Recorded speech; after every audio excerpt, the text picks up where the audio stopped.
Welcome into another episode of the Stat Line with your boy Jeff the Stat Guy. Tonight we're gonna break down that Vandy loss, talk about the Missouri preview, and then we gotta have a State of the Union about this program. The stat of the week is gonna be all time. We are 8-6 as we play Mizzou this week. Unfortunately, we're 2-4 all time in the other Columbia. We'll see if we can change that this weekend. I got a special guest for y'all tonight. We'll be right back after this intro. Spin it. And he's not had a pass. Look at this, fourth down. He's not had a snap. Here comes that pressure. Walks it up, looking for Kelly. Touchdown! Can you believe it?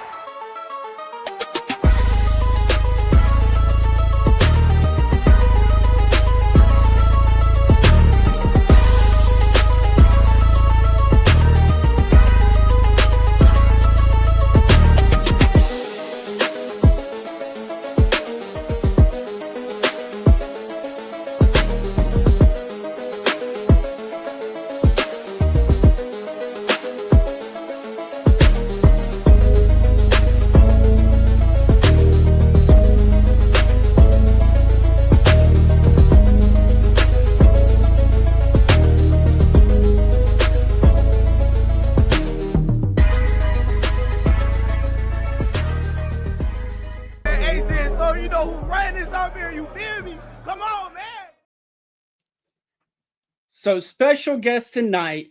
Look, it's good to know somebody that knows somebody that knows somebody. This man really don't need an introduction if you follow the Gamecocks, but I'm going to give him one anyway. A wide receiver from the early to mid 90s, had 67 catches for 896 yards, 8 tutties, including leading the team his senior year in touchdown receptions. The one, the only, Corey Bridges. Hey, what's going on tonight, Corey? Man, what's up, man? How y'all doing?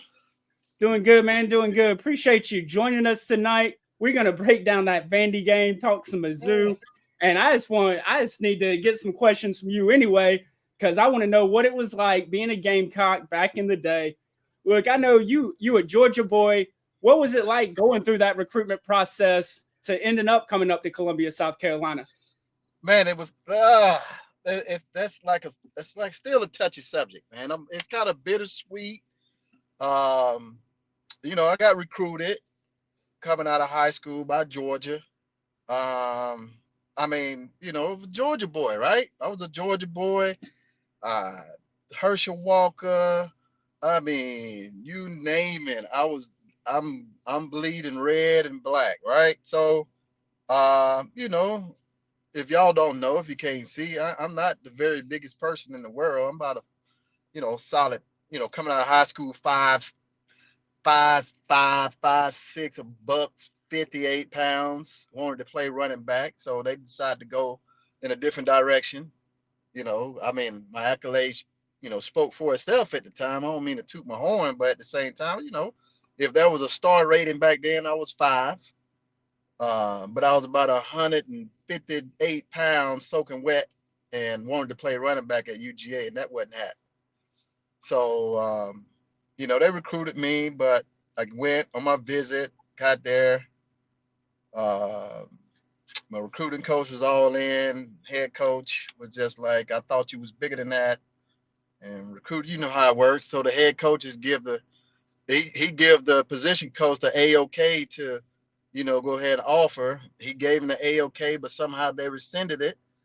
When I got back home from my recruiting trip, they was like, hey, we want you to come up in red shirt, not red shirt, but gray shirt. But we also going to sign a different receiver. But we want y'all to come. I was like, hey, man, I'm top Super 11, top 5 in the state and top 100 in the country. So I'm not gray shirt, nothing. Yeah, you that guy. You that guy. Yeah. Well, they let the size take advantage of them. And so, look, South Carolina was just like sitting by, it's like, what's my audience today? South Carolina fans. We grown people, Yeah, it's like that. People. It's like that. It's like that. You that big girl at the end of the night. She just hanging out. And Hey, she showed me all South Carolina, showed me all the love, and just kind of just like, you know what? Home is where the heart at. So South Carolina showed me so much love, man, and then it was just like I'm sticking to South Carolina. You know, I actually truly committed to Miami coming out of high school. But they went on probation, so it was just more so like, you know what? I ain't gonna ever be on TV. I need to be on TV. South Carolina was just like, look, we want you. I don't care what nobody else say, and we're gonna give you an opportunity to play your freshman year. That's all I asked for. right? I So, mean, we had just joined the SEC as well, so it yep, just moved from being independent to SEC. So you were going to get to see the dogs and show them what they missed, and then I get your did. opportunity. I did. So, you know, for those, I mean, I know my Gamecock fans kind of remember that, but even if it's some dog fans on here, uh, you know, my first play from, you know, this went all training camp. The coaches understood the assignment at South Carolina. They knew that they snubbed me on the recruiting process. They was like, hey, we're going to at least give you a pass against Georgia at some point during the game. I was like, that's all I asked for. So I think it might have been like maybe the second quarter or whatever. And they were like, Bridges. I'm out there, 18-year-old.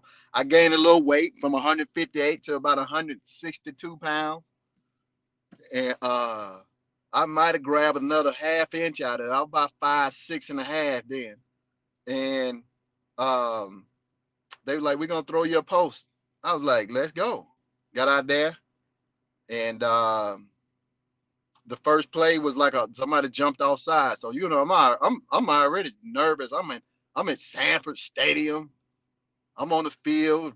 Herschel Walker don't won a Heisman, and Georgia don't won a national champion, and early 80s, and I'm sitting there like, man, I'm in Sanford Stadium on my first college football game against University of Georgia, who said that I wasn't big enough. Hold my beer. So they threw me like a 45-yard bomb, 45-yard pass, post, touchdown. First play, first catch. The So rest is history. and the cool thing is, not just anybody threw you that first touchdown, Oh, but yeah, probably one of the goats when you talk about quarterbacks in South Carolina history, Steve Taneyhill. So that yeah. had to have been dope to get to play wide receiver for him, because he could straight up sling that thing.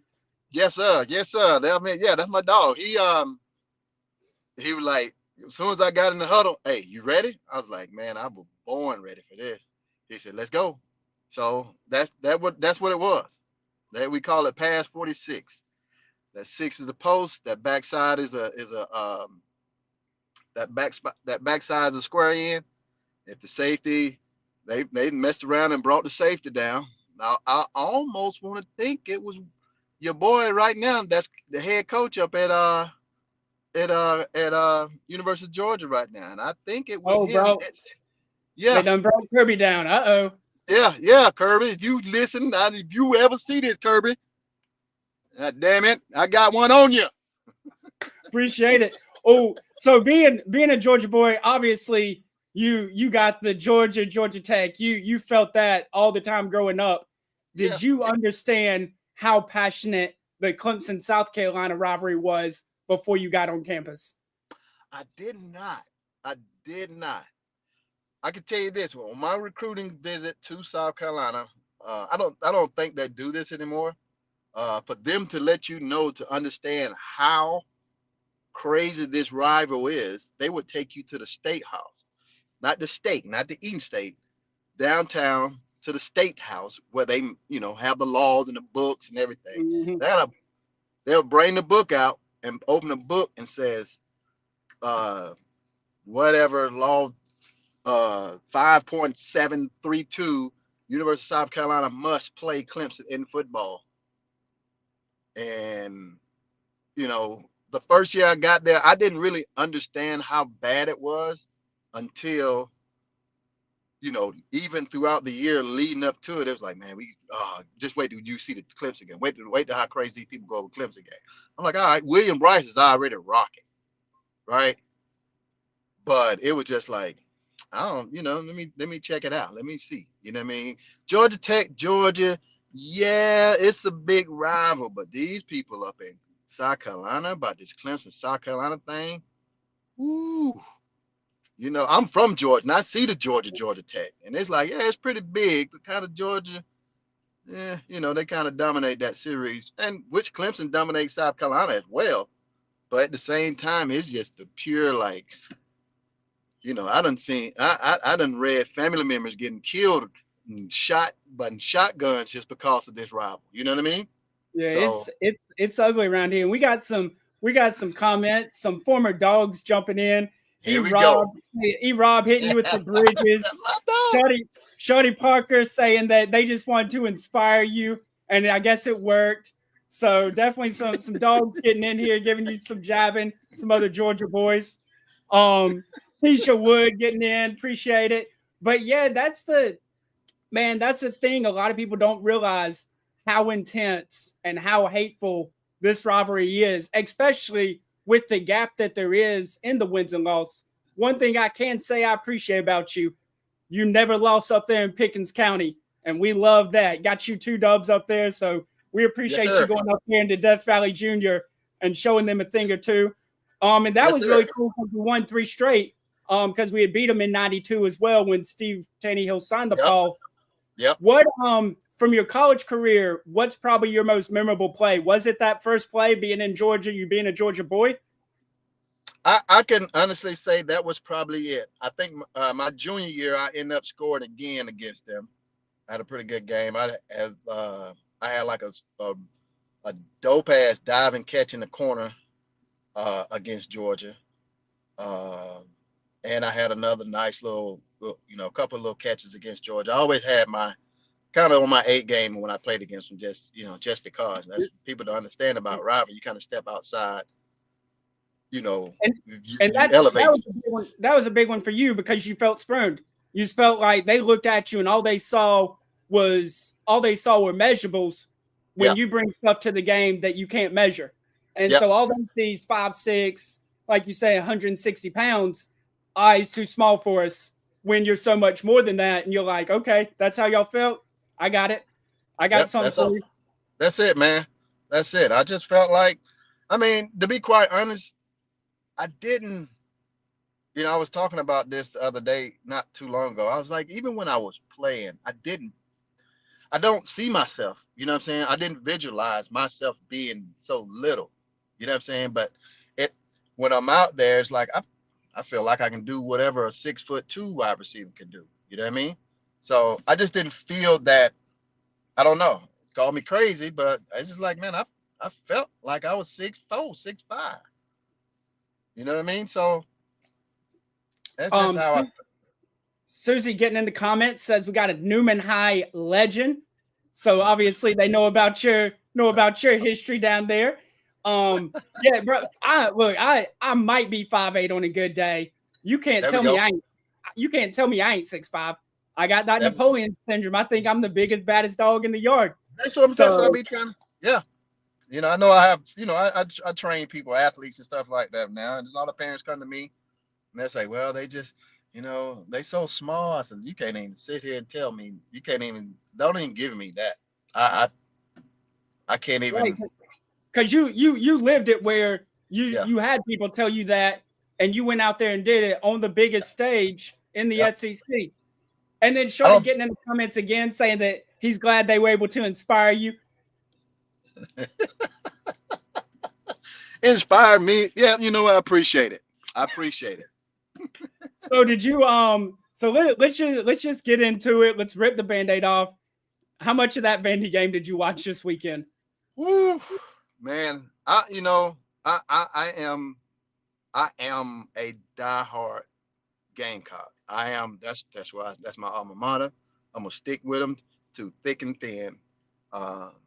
We're married together, and that's that's my school, right? That Vandy game, I can tell you this right here. I can tell you this. If you ever any SEC football player that ever played in the SEC and played against Vandy, I don't give a damn what you think about Vandy, right? Vandy gonna always, even though sometimes you'll see the score and the score will be like, 38-0, and we beat Vandy. But I can tell you what, that next week we beat up. Mm-hmm. All right. Now, because of the NIL and these transfer portals and all of this type of, what I mean, all this whole different ways of getting recruits, this whole landscape have changed. Now, if you add the tenacity, and I hate to give Vandy credit, if you add the tenacity and the smarts and the, with athleticism and a solid coach, I mean, I can't say how successful you're gonna be, but you're gonna bring your program from here to here, right? So, Right. I'm not trying to give them all the credit, but it is what it is. That's what they're doing there in Vandy. Right. Right. And Now, Vandy definitely feels like they have their guy. They got Clark Lee, former offensive lineman from there. So they got yeah, a Vandy guy. He understands it. And he's yeah, kind of got that tenacious personality. And it feels like they're playing that way even more so than they did before. yeah, And so it's been weird to watch. I think that was the most disheartening thing is no matter what the score, Vandy's going to at least compete to the yeah, best of their abilities and give you their best yep, whenever they're on the field. yep. And so for me, the fact that we didn't show up and do the same is what was disheartening. Whew. I think I can tell you where it swung at. It swung when we threw that pick on in the red zone. The Yeah. And whole don't, it didn't matter what else we did. If we could have kept scoring and kept scoring or whatever, I mean, yeah, Seller got hurt. He got a concussion. I mean, it was over before he even got hurt. I right. I just feel like sometimes that's how sometimes we'll play. It's one play that'll change the whole trajectory of the rest of the football game. So that was me Monday night. I said that I felt the game was over before that we had lost the game before he went out with the injury. Yep. And I kind of saying that interception was really a big turning point. What you really hate about the interception is it was just a bad read because Yeah. he had the tight end wide open in the back of the end zone. Yeah. And I so mean, it's a very common defense to play when you have a RPO quarterback, right? right. If he's gonna, once you fake to the running back, all right, that DN is just gonna drop back because he knows that slant is coming backside. If he see that tight end release, he's gonna drop back and just kind of replace the tight end. And that's exactly what he did. And the quarterback don't see him. They don't see Right. him. Yeah, it's And just like and I don't even know if he didn't see him. I think he thought he could layer it over the top. And unfortunately, that's just not Seller's game. He yeah, hasn't shown the ability to do that. But yeah, yeah, definitely a rough one to lose in front of a sold out Willie B. You hate that, but it did. It felt like we didn't compete. yeah, And the 31-7, we deserved it because it felt like we didn't show up and even try to earn a victory. We yeah, thought we were just going to roll in there because it was same old Vandy. yep, yep, yep. I saw that last week, the week before when we played South Carolina State. Even though you can say the weather and all this type of delay, yeah, South Carolina State, we should have put up 50 or 60 points on them.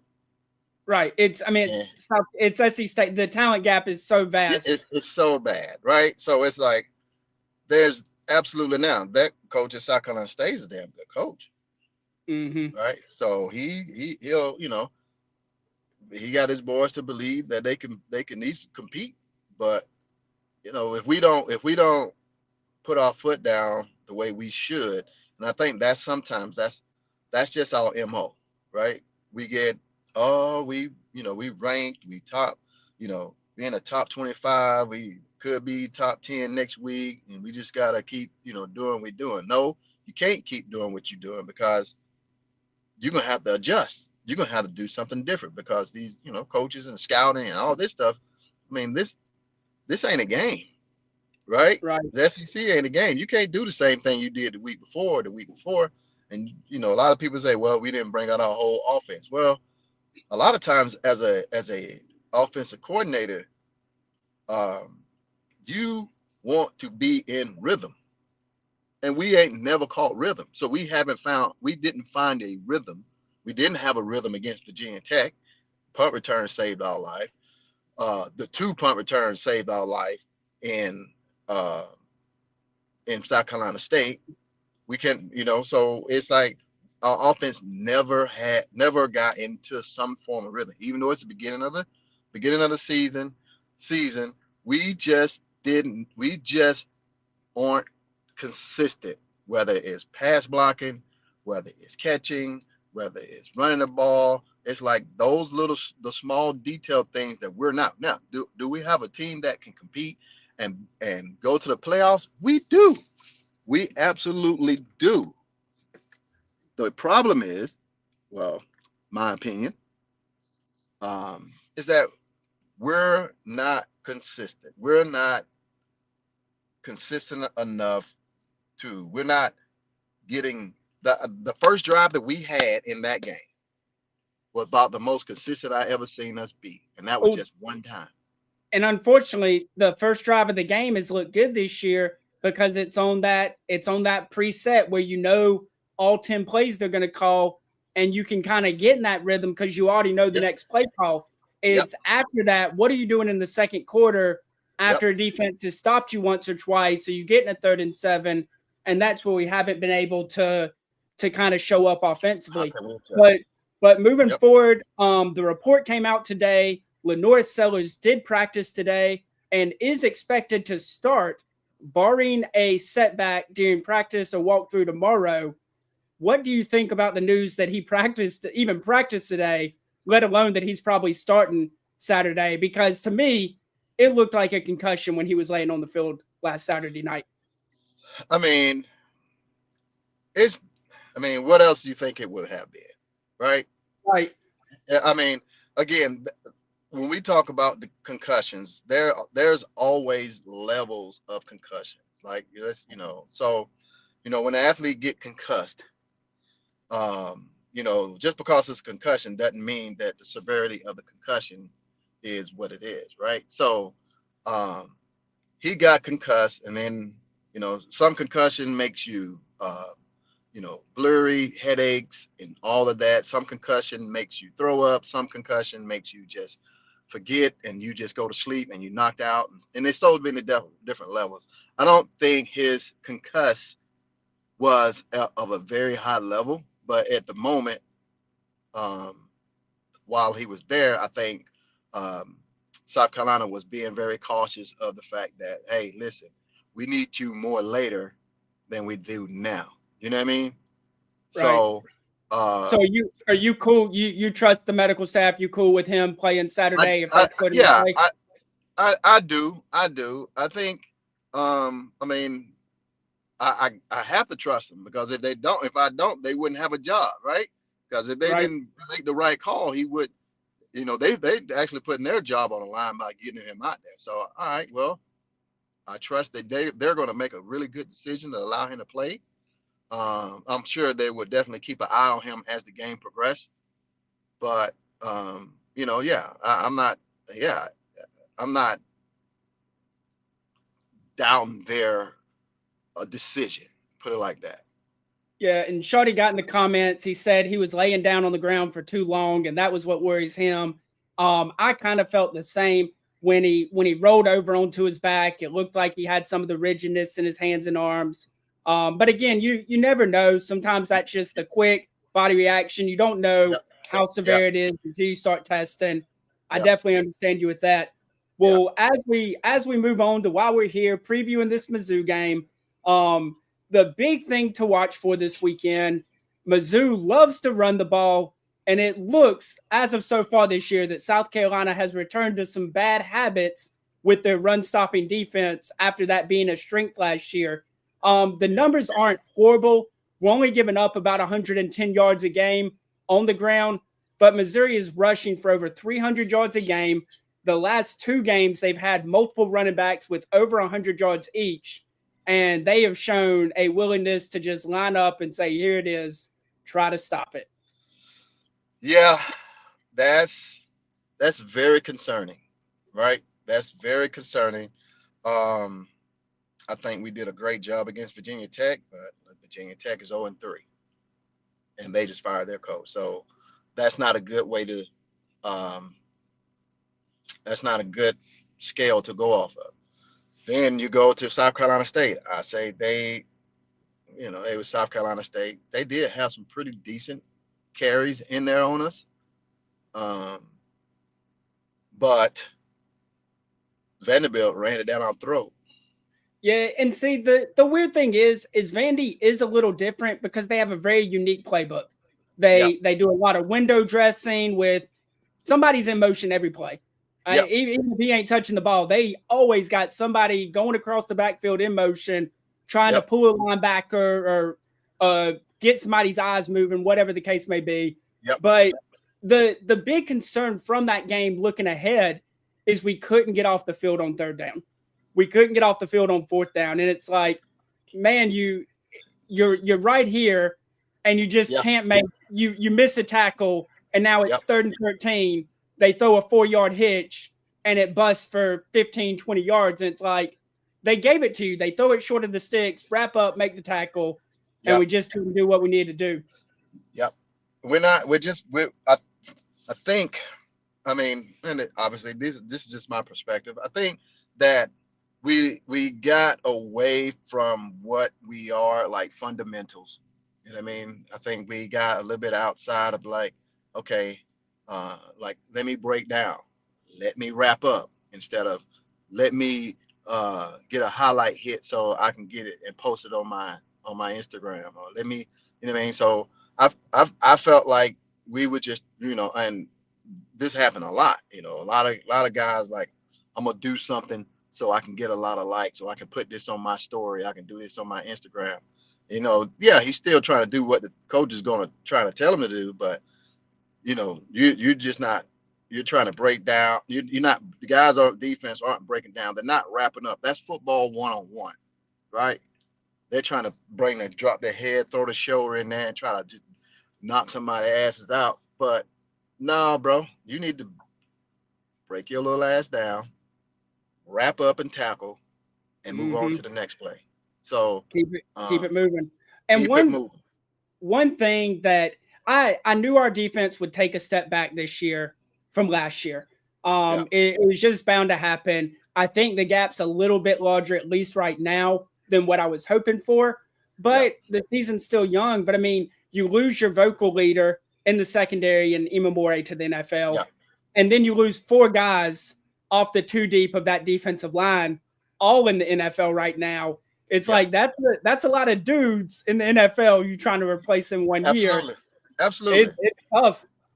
Yeah, it's tough, man. I think we did a good job of replacing them. The defense is just like, like the offense. Offense got to have a rhythm, right? Right. Defense got to learn how to gel together and got to know who's going to be where and when they're going to be there. You know what I mean? So I think we'll get better as the season go. Oh, hell, we can't get no worse, right? I don't think. Well, actually, I do think, and we'll get into that in a little bit. What? Let me take that back. But I think, man, I think we have a really solid defense. We have a really good defense. I think that they didn't take the Vanderbilt. They didn't take Vanderbilt too serious. I honestly don't think they took it. Yep. It's the thing. You go in the Vanderbilt game confidence, and you can beat them, but at the same time, you still got an assignment to do, Right. right? Because that's like, look, they've beat us 7 years in a row, and 7 or 8 times in a row. So this is the year. Every year has been their year, the last 7 years, but they finally got it, right? So, Oh, but it was 16. We beat them 16 years in a row.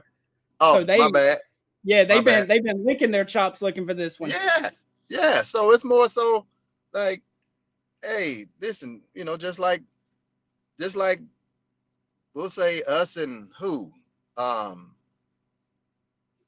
you know, I Clemson mean, had our number for the it, last other. before we beat them with Spencer Rattler, they had won like 5 or 6 in a row. I mean, it was Yeah, maybe even 7. Like they had yeah, our number for a while. yeah, yeah. Susie getting in the comments saying that they need to get Nick Harbord out of the transfer portal to go to UGA.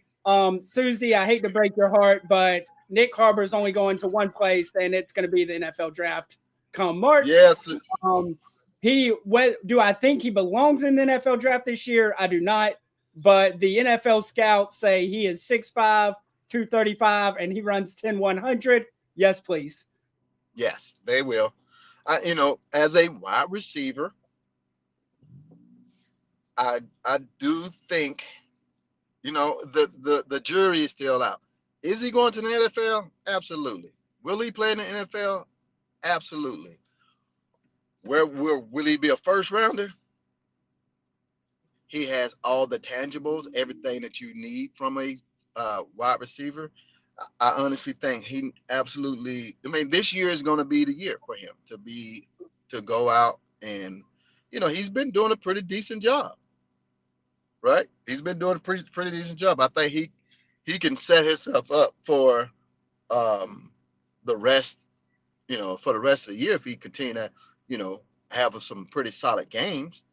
Got to show things he showed in Virginia Tech. That that that whistle that was blown on that slant that they called boy, listen, House call. house call, and he needs to continue to display that type of stuff. Right. What you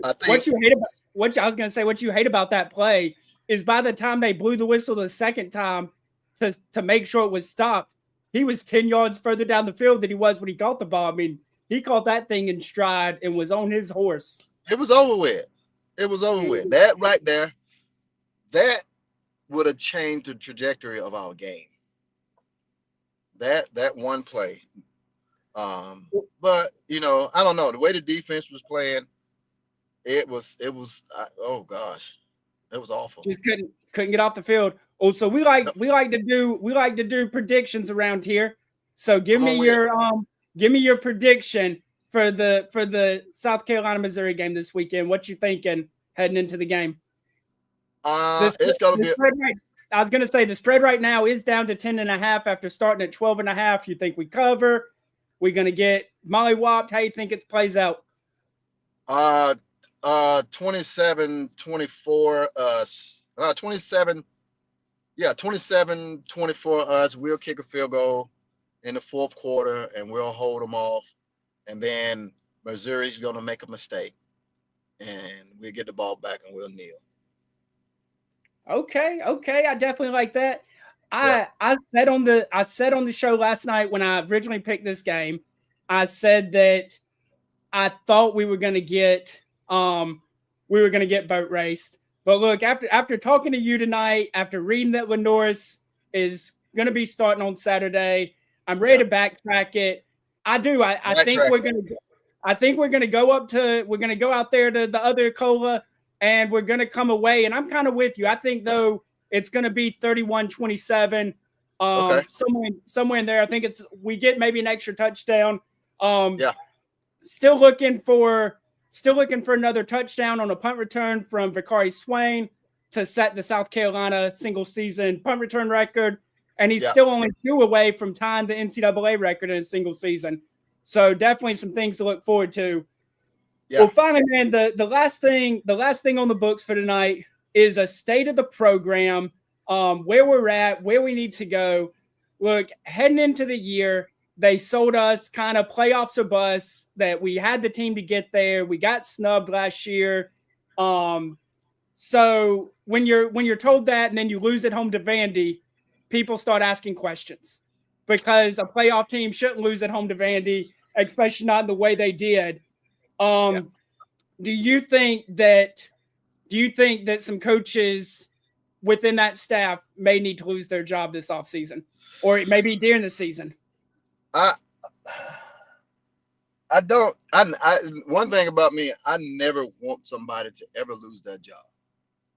Right. I know. I'm torn between both. Right. I'm a player. Right. And a fan, and I'm biased. Right. I don't know half the coaches on the coaching staff. Um, Although we as players still have to go out and make those plays. Right. Right. Um, I mean, and when people look at ball, it's more so like, oh, the coach need to get fired. He call some bullshit plays, da da da da da, this and that, this and that. To be quite honest, when I get in an argument with people talking about coaches and stuff like that, I go back and say, okay, let me go back and look at this. Let me dive a little deeper. Let me see that left tackle slip or didn't reach that that guard didn't reach that two technique, and we got a running back that just need to just hit the three hole, and the guard didn't reach him. Let me see the quarterback is 3rd down and 3, and the quarterback throw the ball over the head of a receiver to keep the momentum going. You know what I mean? So I go look at, it's not the actual plays. It's almost like, okay, somebody need to make these plays, right? And somebody need to call these plays. So football is like, it's like checkers and chess, kind of mixed together. Right. A little Right? back and forth. Little back and forth. Now, what I don't like a lot is that I feel like sometimes our coaches, like I was one of those, I was not a very good practice player. And it might be some guys on the team that's not very good practice players. But in coaching, if you practice hard and do well in practice, then you're gonna get a shot in the game. That's just how it is. That's how it is everywhere, right? But there are some guys on that team that actually can make some damn plays, but they got to show it in practice. So for me, I think that, number one, I don't think any coach should lose their job, right? Right. I think that we have the talent. We just got to put the scheme together. Now, from an offensive coordinator's standpoint, I do think there are sometimes I question why, but he's the offensive coordinator. He have all the right to run where he wants to run, but sometimes I sit back and say, okay, that that delay handoff dive is, look, our guard and our center ain't double teaming, and they getting through the double team, and we running first. It's 1st and 10. Every drive is almost like 1st and 10. Then it's 2nd and 11. Then if we're lucky, I know, and we run the same thing again. Like another, I'm like, bro, don't you see that my tackle and my guard or my center they're not moving up to the next level? Why do we keep doing this? That blows my damn mind. But what you gonna do though? What you gonna do after that? All right, what's your other option? Right. Right? What's your other option? Now, a lot of the throws that LaNorris have thrown, like he threw some great curl routes, some great out routes. Shit, I think here we go, everybody. This is my couch coaching now, right? I think that we should just, if we have the receivers on what we say we are, I think we should just dink and dunk, screen and go. Um, Right. and hit that. Remember, we ain't throw the little tight end slip to the flat. I mean, something. Get the balls in our playmakers' hands so they can make some plays right now. I know that some coaches have that philosophy. We need to establish the run so we can start passing better. That's going to open up the pass. That is a great philosophy, and it works. But we ain't established shit. Yeah, I think my biggest issue with the offense when it comes to the play calling is like you said, they got this core group of freshman wide receivers that they love. Get the ball out of LaNorris's hands quick and let your Yeah, playmakers be playmakers, because right now you're running all these complex routes and everything, but the O line isn't able to hold up long enough for come on. LaNorris to make the read and get rid of the football. So it's like do some simpler, quicker stuff. Let him Yep, get the ball to the playmakers and see if they can make something happen. And if you yep, want to do something deep, it just needs to be the 60-yard bomb to Harbor, and yep, you just tell Sellers to launch it to where either Harbor runs under it or nobody's getting it. yep. But I see Coach I getting in the comments, hitting us with he doesn't think that Shula's the right fit at OC. I definitely agree. I feel like it's just kind of the same old. We kind of saw it with Marcus Satterfield when he was Yep. here before going to Nebraska. Dow Yep. Loggins before taking that state job. We're not a Kind of combo route running team. right. They want to do combos and deep overs and all this. I think if you understand the word mesh, Mm-hmm. I think we are a mesh, quick hitter team. Get the ball across, get a mesh, let LaNorris roll, let him, and if he don't like it, he can go. I think we're technically really not a slant team. I don't No. feel, but we can throw him. We can throw Right. him. Um, One thing we haven't done this year, and I really hope I'm wrong with my thought about this, is I haven't seen us roll the pocket. We haven't yeah. moved the pocket or anything this year. Uh-uh. And I'm really worried that they're trying to show that LaNorris is a pocket passer or has that in his bag to help Yep. his NFL draft stock. And Yep. I get everybody has dreams of going to the league. But Yep. as a fan, all I care about is winning the football game. Damn And right. what puts us in the best shape to win football games isn't LaNorris standing behind an offensive line that's suspect at best in pass blocking, Yeah. trying to make reads downfield and throw the ball. Roll the pocket, let him already get moving to where if it breaks down, now he's just taking off. Yep. Or now he's out there, he's got clean air in front of him, and you, Yeah. like you said, you got something coming across the middle on a mesh or just like a short crossing route. Bam, you hit him in stride. Let's see what happens. Yep. Yep. I honestly think that's what we are. We're not a combo route. We can run them. We're not a combo route team. I mean, I just don't see us being that. We can have them in the arsenal, but we need to get our quarterback on the outside. All right. I feel that if we get our quarterback rolling and running a little bit, guess what they're gonna do? They're gonna get wider too, and they're gonna try to continue to contain him because they know he's dangerous. Okay, then we can get in that pocket. Right. Let's get Now, them. Let's get them running outside instead of running straight up at them because we are not good up front. right. We have And some now, good offensive linemen, but they are not. They're what? Like again, good and the bad thing about the portal. We got some transfers. We got some guys that offensive linemen need to be together. They need to go fishing. They need to go hunting together and all. You know what I'm saying? They need to right. sit there and dip and spit and drink each other's spit every now and then. I need to see them in the lunchroom Yeah.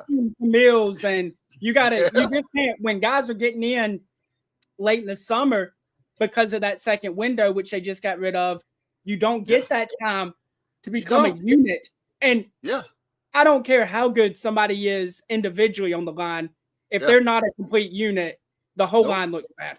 They gotta Um, they gotta go to each other hometown. They gotta meet their family. They you know what I mean? They gotta all that. They have to. Like that's what I see. When I see my offensive linemen, they are together. They're in a truck. They got a big dip cup. and they going hunting, they going fishing, and they marrying each other's little sister. Right. Oh, so another question for you then. What would be what's the worst record that you would still be acceptable with for Beamer and company with South Carolina going? What's the worst record that you're cool with them having this year? Worst record that I would say right now, I wouldn't be cool with 7-5 at all. Too much talent. Too much talent. Way too much talent.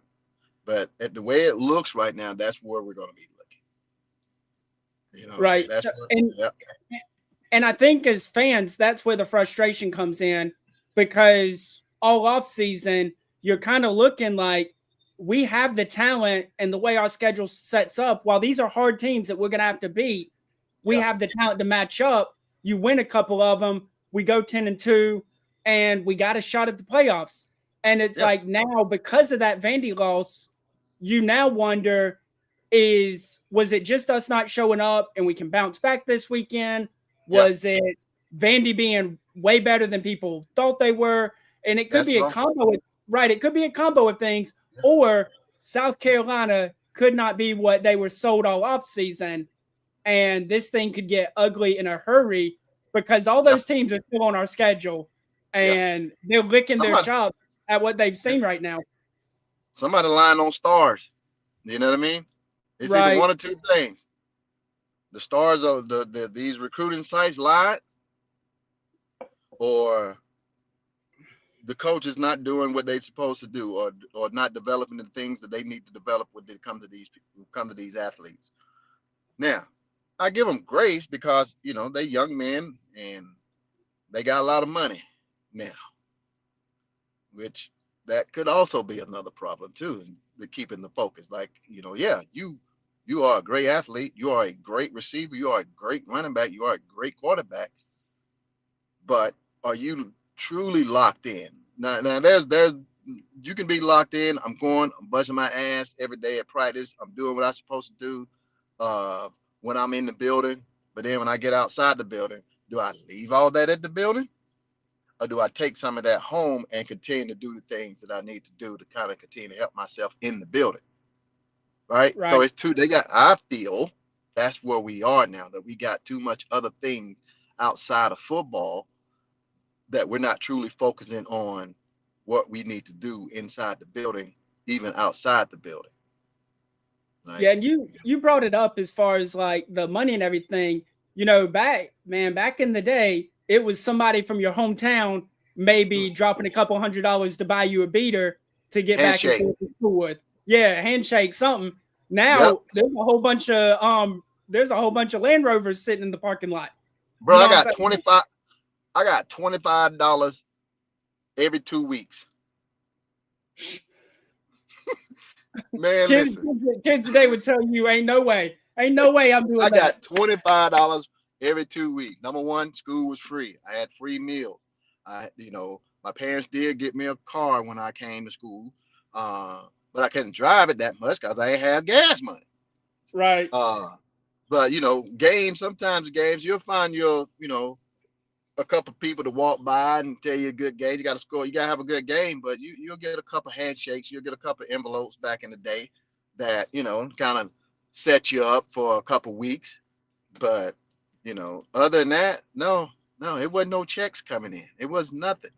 I got $25 a week, and that $25 was actually covering my overdraft fee from the bank. I always had an overdraft fee because I really didn't have money. It was just money. The bank gave me $10 extra, and I could take that $25 2 weeks later, and then I had $15. So, and then that $15 was just like, all right, I got $15. I got a hot $15. Okay, I go to this place. I go to this little bar. I know the bartender, so they gonna hook me up. I can park that for free, but then I know I got to buy something to eat afterwards. But what I'm going to do, I'm going to go get the food from the cafeteria, put it in my little refrigerator. I'm going to hold it in the refrigerator until I get home late that night.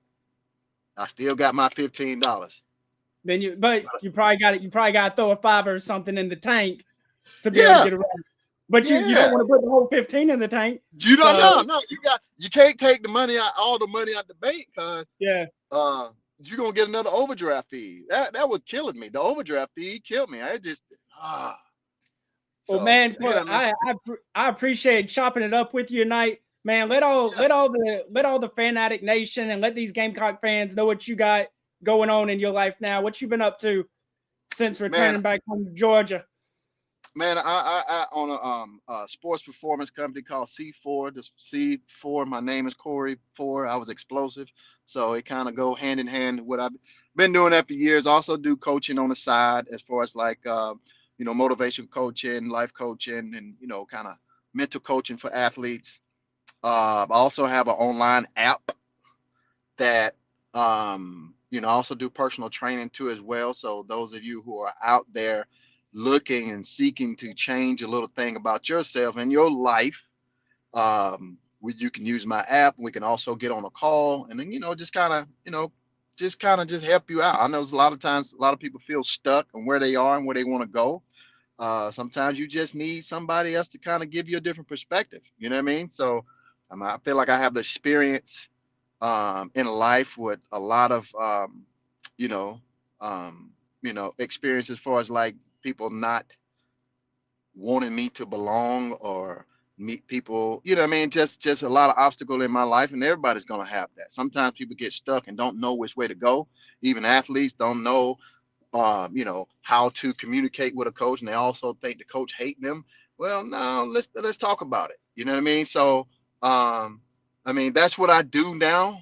I'm actually right here in the parking lot with my daughter. She's out here at soccer practice. My other daughter's, she just got taken home from soccer practice, so it's a community here. So I'm here out on the soccer field just about a couple nights a week, and on the weekends I'm following my precious babies. I have one in college right now at the University of North Carolina, so she's a Tar Heel. So they keep me busy. That is awesome, man. For the motivational speaking, I can definitely see you in it. You didn't even know, but you talked me off the ledge tonight, because, man, come on, man. Before you got on here, I was ready to clean house. Don't do that, brother. Don't do that. I was ready to clean house. You done talked me off the ledge. Now I'm all in with you. We rolling to Columbia, Missouri this weekend. We coming back with a W, and everything's gonna be sunshines and rainbows. I'm a Gamecock, baby. Yeah, hey, unfortunately, whether good, bad, or ugly, we always Gamecocks. Look, man, boy, I appreciate you coming on. You're welcome back anytime. For Corey Bridges, yes, sir. For Corey Bridges, I'm the stat guy. This has been the Stat Line. And look, around here, it's always go Cox. Yeah, yes, sir. Hey, don't forget to check out my